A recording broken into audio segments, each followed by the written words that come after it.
Right welcome to big TV digital exclusive. Bharat కు వలసదారుల విమానం తిరిగి వస్తుంది. దాంట్లో ఎంతమంది ఉన్నారనేది ఇంకా గోప్యతగానే పెట్టారు. అయితే భారత్ కు బయలుదేరింది ఇప్పటికే అమెరికా నుంచి ఒక విమానం వలసదారులతో ఇండియాకి వస్తుంది. ఒక మిలిటరీ విమానం C-17 ఎయిర్ క్రాఫ్ట్ లో వలసదారులందరినీ కూడా తరలింపే చర్యలు చేస్తున్నారు. అయితే 24 గంటల్లోనే ఇండియాకి రానున్నారు ఈ వలసదారులందరూ. విమానం ఎక్కి మిలిటరీ విమానంలో కూడా వస్తున్నారు. అయితే వీళ్ళందరినీ తరలించేస్తున్నారు.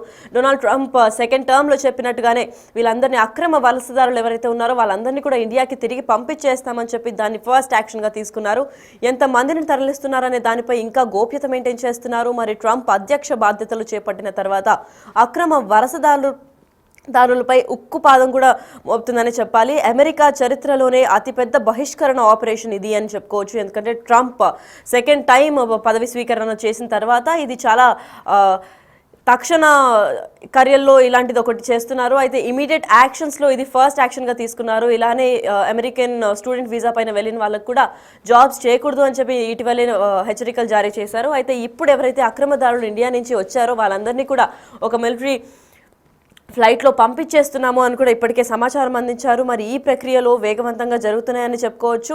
తొలుత అంటే ఫస్ట్ టైం 538 అంటే 538 మందిని అరెస్ట్ చేసి వివిధ దేశాలకు కూడా తరలించారు.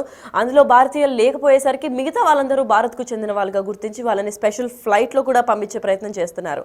అమెరికా చరిత్రలోనే ఇది అతిపెద్ద బహిష్కరణ ఆపరేషన్ అని చెప్పుకోవచ్చు. అక్రమ వలసదారులు గుర్తింపు చేసిన తర్వాత గుర్తింపు ప్రక్రియల తర్వాత ఇంకా వేగవంతంగా వీళ్ళని తరలింపే ప్రయత్నం అయితే చేస్తున్నారు. ఎందుకంటే అమెరికాలో ఇప్పటికే చాలా మంది అక్రమంగా దోచుకుంటున్నారు, అక్రమంగా సంపాదిస్తున్నారు అని ఇప్పటికే ట్రంప్ చెప్పుకుంటూ వచ్చారు. అంతేకాకుండా ఇప్పుడు ఎవరైతే ఇండియా నుంచి లేదంటే ఇంకా పలు దేశాల నుంచి వెళ్ళాలనుకుంటున్నారో వాళ్ళందరికీ కూడా ప్రాపర్ ఎక్స్పర్టీస్ ఇంకా సర్టిఫికేషన్ ఉంటే కానీ రాకూడదు అని కూడా చాలా కఠిన నిర్ణయాలు తీసుకున్నారు. అయితే ఇదే క్రమంలో అమెరికా నూతన అధ్యక్షుడిగా బాధ్యతలు చేపట్టినప్పటి నుంచి డొనాల్డ్ ట్రంప్ కూడా కీలక నిర్ణయాలు తీసుకుంటున్నారు. ముఖ్యంగా అక్రమ వలసదారులను లక్ష్యంగా చేసుకున్నారు. దీంతో అమెరికా చరిత్రలోనే అతిపెద్ద బహిష్కరణ ఆపరేషన్ సాగుతోంది. అక్రమంగా ఉంటున్న వారిని గుర్తించి అధికారులు ఆయా దేశాలకు ప్రత్యేక విమానాల్లో తరలిస్తున్నారు. తాజాగా భారత్కు చెందిన అక్రమ వలసదారులని కూడా విమానంలో ఇండియాకు బయలుదేరే చర్యలు చేస్తున్నారు. అయితే ఈ విషయాన్నే ఇక్కడ అధికారులు వెల్లడించినట్లు వార్తా ఏజెన్సీ రైటర్స్ కూడా పేర్కొంటున్నారు. అయితే C-17 ఎయిర్ క్రాఫ్ట్ లో వీరిని తరలిస్తున్నట్టు కూడా ఇప్పటికే సమాచారం అందింది. మరి భారత్కు చేరుకోవడానికి మరో 24 గంటలు పడుతుందని కూడా అంచనాలు వేస్తున్నారు. అయితే ఎంతమంది వలసదారులు తరలిస్తున్నారనే విషయంపై ఇంకా సమాచారం అయితే పూర్తి స్థాయిలో అందలేదు. మరి దీని గురించి ఇంకా విచారణ చేపడుతున్నారు. అక్రమ వలసదారులపై ట్రంప్ మొదటి నుంచి కఠినంగానే ఉంటున్నారు అనే విషయం మనందరికీ తెలిసిందే. కాకపోతే ఇప్పుడు భారత్ పైన కూడా ఈయన మొగ్గు చూపట్లేదు అన్న విషయం బయటపడింది. ఆయన పదవి బాధ్యతలు చేపట్టడంతో వారిని గుర్తించి తరలింపు ప్రక్రియ కూడా వేగవంతం చేశారు. అయితే తొలుత 538 మందిని కూడా అరెస్ట్ చేసి ఆయా దేశాలకు తరలించేశారు. దాని తర్వాత మిగిలిన వాళ్ళందరూ కూడా భారతదేశానికి చెందిన వారు కావడంతో ఒక స్పెషల్ C-17 అనే ఫ్లైట్ కూడా ఏర్పాటు చేసి మిలిటరీ బందోబస్తుతో ఇండియాకు కూడా తరలించే ప్రయత్నం చేస్తున్నారు. ఆయా దేశాలకు కూడా తరలించేశారు. అయితే ఇప్పుడు భారత్ టర్న్ అని కూడా చెప్పుకోవచ్చు. ఇప్పుడు భారత్కి ఆల్రెడీ ఇంకో 24 రానున్న 24 గంటల్లో ఇప్పుడు ఎవరైతే అక్రమ వలసదారులు ఉన్నారో వాళ్ళు కూడా అమెరికా నుంచి వచ్చేసే ప్రయత్నం చేస్తారు. ఎందుకంటే వాళ్ళే ఏర్పాట్లన్నీ చేసి కూడా డైరెక్ట్గా పంపించేస్తున్నారు. మిగతా వాళ్ళందరినీ కూడా అరెస్ట్ చేసిన చర్యలు కూడా మనం చూస్తున్నాము. అయితే ఇక ఎల్పోసో, టెక్సస్, ఇంకా లాస్ ఏంజలస్, శాన్ డియాగో, కాలిఫోర్నియాలో ఉన్న 5,000 మంది అక్రమ వలసదారులను ఆయా దేశాలకు తరలించేందుకు పెంటగన్ సిద్ధమైంది. అంటే అదొక టీం అనమాట.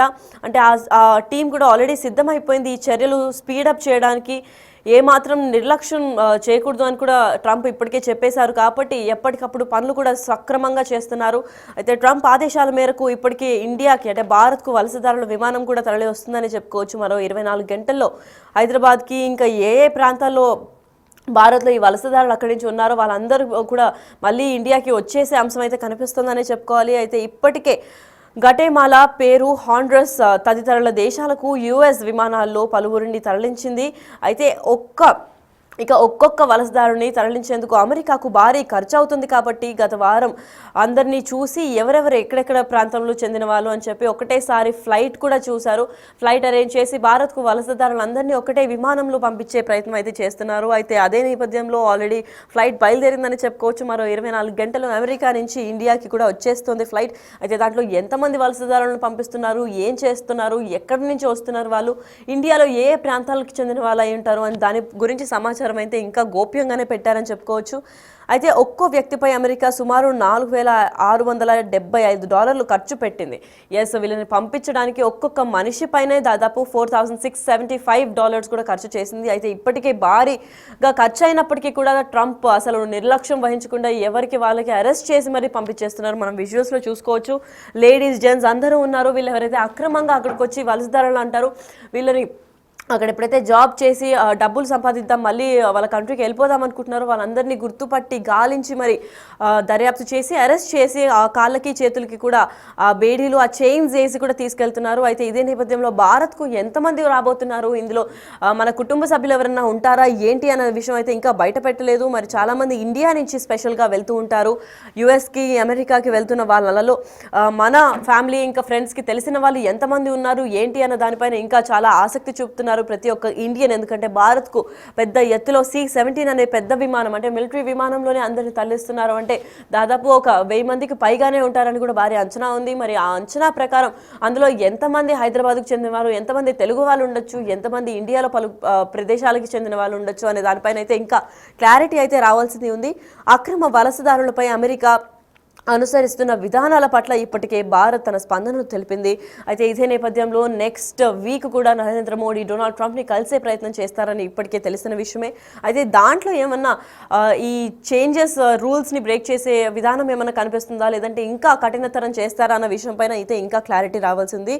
అయితే ఇప్పటికే అక్రమ వలసదారులు కూడా తాము వ్యతిరేకమని కూడా ఈ అంశం అనేక రకాలుగా కూడా స్పందిస్తారు. నేరాలకి ఇది పాల్పడుతుందని కూడా చెప్పుకొచ్చారు. అయితే ఇప్పటికే నరేంద్ర మోడీ కూడా మేము కూడా వలసదారులకి అగెయిన్స్ట్ అని చెప్పారు. కాబట్టి ఇప్పుడు ఈ సపోర్ట్ కూడా భారత్కు దొరకట్లేదు అని చెప్పుకోవచ్చు. ఎందుకంటే 2 ప్రైమ్ లీడర్స్ డిబేట్ చేసుకున్నప్పటికీ కూడా ఈ టాపిక్ అనేది చాలా చర్చానీయాంశంగా మారింది. ఎందుకంటే వలసదారులు అనేది చాలా ఇల్లీగల్గా సంపాదిస్తూ ఉంటారు వేరే కంట్రీస్కి వచ్చి. వాళ్ళందరినీ అరెస్ట్ చేయడంలో తప్పు లేదని కూడా మోడీ కూడా చెప్పడంతో ఇంకా భారత్కు కూడా ఏమాత్రం ఎగ్జామ్షన్ ఇవ్వకుండా భారత్కి చెందిన వాళ్ళందరినీ కూడా పంపించేస్తున్నారని చెప్పుకోవచ్చు డొనాల్డ్ ట్రంప్. అదే అమెరికాతో సహా ఎక్కడున్న వారిని అక్కడికి తిరిగి తీసుకొచ్చి వీలు కల్పిస్తామని భారత విదేశాంగ శాఖ స్పష్టం చేసింది ఇప్పటికే. అయితే వీసా గడువు ముగిసిందా లేదా అని చెప్పి సరైన దరఖాస్తు కూడా చేస్తారు. ఒకవేళ వీసా గడిచిన తర్వాత కూడా వాళ్ళు ఇంకా అక్కడే అమెరికాలో ఉన్నట్టుగా తెలిస్తే మాత్రం వాళ్ళపైన కఠిన చర్యలు తీసుకుంటామని చెప్పారు. అయితే వీసా ఎక్స్టెన్షన్ కూడా ఇప్పుడు సులభతరం కాదు. ఎందుకంటే ట్రంప్ 2nd టర్మ్లో చాలా కఠినంగా చేశారు.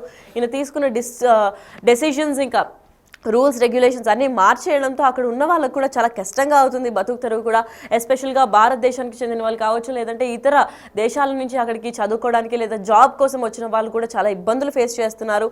అండ్ అదే వాళ్ళ ప్రధాన మోటివ్గా కూడా ఇప్పుడే డొనాల్డ్ ట్రంప్ కూడా తెలిపినట్టుంది. ఎందుకంటే ఎక్స్పర్టీజ్ లేకుండా మేము వలసదారులో వచ్చినప్పటికీ కూడా చాలా జాబ్ ఎక్స్పర్టీస్ ఇంకా ప్రొఫెషన్సీ ఉన్న వాళ్ళనే మేము తీసుకుంటాము. ఇక్కడ మీట కూడా ఎవరైనా స్టూడెంట్స్ వస్తారంటే ఖాళీ స్టూడెంట్స్, అంటే కేవలం స్టూడెంట్స్ వరకే వచ్చి చదువుకొని వెళ్ళిపోవాలి తప్ప పార్ట్ టైం జాబ్స్ చేసుకోవడం కానీ, ఇక్కడ సిటిజన్షిప్ కోసం కోరుకోవడం కానీ ఇలాంటివి చేయకూడదు అని కూడా స్ట్రిక్ట్ వార్నింగ్ ఇచ్చినట్టు మనకి ఇప్పటికే తెలుసు. కానీ వీసా గడువు ముగిసిందా లేదా అని సరైన దస్త్రాలు లేకుండా భారతీయులు అమెరికాతో సహా ఎక్కడున్న వారిని అక్కడికి తిరిగి తీసుకువచ్చేందుకు వీలు కలిగిస్తామని ఇప్పుడే భారత విదేశాంగ శాఖ కూడా స్పష్టం చేసింది. మరి యుఎస్లో సరైన ధృవపత్రాలు కూడా లేకుండా భారత్కు చెందిన వలసదారులు దాదాపు 7,25,000 మంది ఉన్నట్లు సమాచారం అందింది. అంటే మనం అనుకున్నట్లు వేలల్లో కూడా కాదు, లక్షల్లో ఉన్నారు. భారతదేశం నుంచి వలసదారులు చాలా భారీ స్థాయిలో వెళ్ళారు. కాబట్టి యుఎస్ అంటే అమెరికాలో స్పెషల్గా ఇండియన్స్ చాలా ఎక్కువ శాతం ఉండేవారికి ఏమాత్రం కొంచెం కూడా కనికరం లేకుండా అందరినీ అరెస్ట్ చేసి మరి ఒక మిలిటరీ జెట్ C-17 అనే ఫ్లైట్లో మళ్ళీ తరలిచేస్తున్నారు. అయితే అందులో ఎంతమంది భారతీయులు ఉన్నారు, ఎంతమంది సౌత్ ఇండియాకు చెందిన వాళ్ళు, నార్త్ ఇండియా ఎంతమంది తెలుగు వాళ్ళు ఉన్నారు అన్న దానిపైన అయితే ఇంకా స్పష్టం చేయలేదు. కానీ అంచనా మేరకు ఒక 7,25,000 మంది అయితే ఉన్నారని చెప్పారు. వీరిలో 18,000 మందిని భారత్కు తరలించేందుకు అమెరికా ప్రభుత్వం జాబితాను ఇప్పుడే రూపొందించింది. మరి మెక్సికో, సాల్వెడర్ ప్రజలు కూడా తర్వాత ఎక్కువగా ఉందని భారతీయులే అని కూడా చెప్పారు. మరి మెక్సికో వాళ్ళు కూడా ఇప్పుడు పంపించేస్తారా లేదా అని చెప్పి ప్రతి ఒక్కరి గుండెల్లో కూడా భయం మెదలుతోంది. మరి ఇప్పుడు భారత్కు రావాల్సిన విమానం అయితే మరో 24 గంటల్లో వస్తుంది. దాని తర్వాత పూర్తి సమాచారం అయితే అందివ్వగలుగుతాం.